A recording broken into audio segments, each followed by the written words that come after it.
Terms of interaction. Traditionally, the purpose of an interactive system is to assist the user in achieving the goals from the application domain. Domain defines the area of expertise and knowledge in real-world activities. The domain consists of concepts, which emphasize its important aspects. Tasks represent operations for manipulation of concepts within the domain. Objective is defined as desired output of the accomplished task, while the intention represents the specific action which is required for task accomplishment. Task analysis includes the identification of problems in terms of domains, objectives, intentions, and tasks. It can use human knowledge about tasks and objectives, in order to assess an interactive system that is designed to support them. The terms, concepts, which are used in the design of a system and a customer description are separated, so that they can be treated as separate components, the system and the user, respectively. Ergonomics. The term ergonomics or human factors is traditionally related to the study of interaction of physical characteristics, design of controls, physical environment in which the interaction takes place, arrangement, and the physical properties of display. The primary focus is on the user's performances and how interface affects them. In order to assess these aspects of interaction, ergonomics will certainly touch on human psychology and systems limitations. Besides cognitive aspects of design, physical aspects are also important. Sets of controls and display components should be grouped logically, in order to allow faster access to the user. This is not so important when only one user is active. But, when we take controls in power plants, aircrafts, and air traffic into consideration, it becomes vital. In each of these cases, users are under pressure, and they are faced with a huge range of displays and controls, so their appropriate physical appearance is significant. The importance of a logical grouping of controls has already been mentioned, as well as the fact that the controls should not be separated. The exact manner of organization, which will be presented, will depend on the domain of application itself. Possible ways of organizations can include the following things.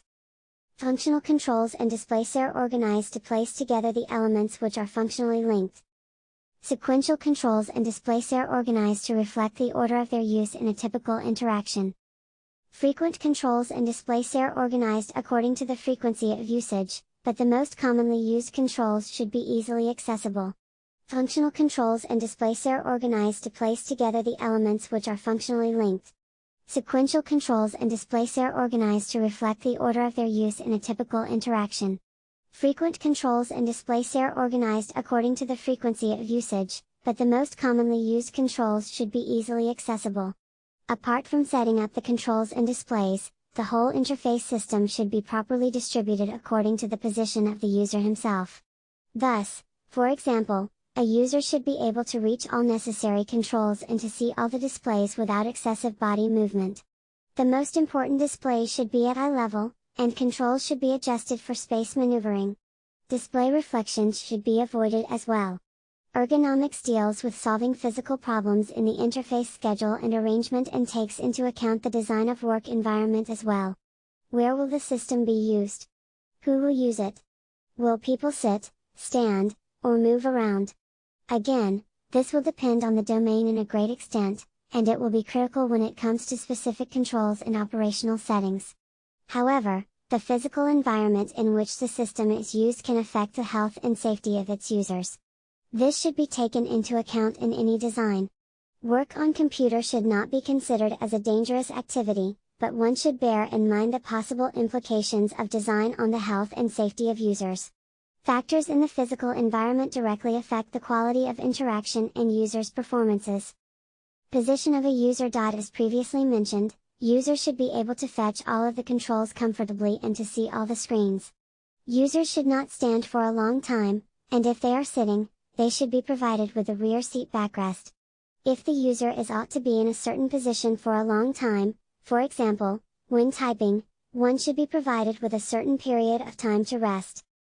Temperature. Most users certainly can adapt to small changes in temperature, with no adverse effect, but extreme temperatures, excessively warm or cold, will affect their performance and in excessive cases will affect their health. Experimental studies have shown that the performance deteriorates at high or low temperatures, and users are not able to concentrate. Brightness. The brightness level will, again, depend on the working environment. Adequate lighting should allow users to view the computer screen without discomfort or eye strain. The light source should be positioned in such a way to avoid glare. Noise. Excessive noise can be harmful to health, causing users pain, and, in acute cases, can lead to hearing loss. The noise level should be maintained at an appropriate level in the work environment. This does not necessarily mean that there is no noise at all. Noise can be an incentive for users and can provide the necessary confirmation of system activity. Time. The time users spend using the system should be controlled. As previously mentioned, it has been said that excessive use of CRT displays can be harmful to users, especially for pregnant women. Position of a user. As previously mentioned, users should be able to fetch all of the controls comfortably and to see all the screens. Users should not stand for a long time, and if they are sitting, they should be provided with a rear seat backrest. If the user is ought to be in a certain position for a long time, for example, when typing, one should be provided with a certain period of time to rest. Temperature. Most users certainly can adapt to small changes in temperature, with no adverse effect, but extreme temperatures, excessively warm or cold, will affect their performance and in excessive cases will affect their health. Experimental studies have shown that the performance deteriorates at high or low temperatures, and users are not able to concentrate. Brightness. The brightness level will, again, depend on the working environment. Adequate lighting should allow users to view the computer screen without discomfort or eye strain. The light source should be positioned in such a way to avoid glare. Noise. Excessive noise can be harmful to health, causing users pain, and, in acute cases, can lead to hearing loss. The noise level should be maintained at an appropriate level in the work environment. This does not necessarily mean that there is no noise at all. Noise can be an incentive for users and can provide the necessary confirmation of system activity. Time. The time users spend using the system should be controlled. As previously mentioned, it has been said that excessive use of CRT displays can be harmful to users, especially for pregnant women.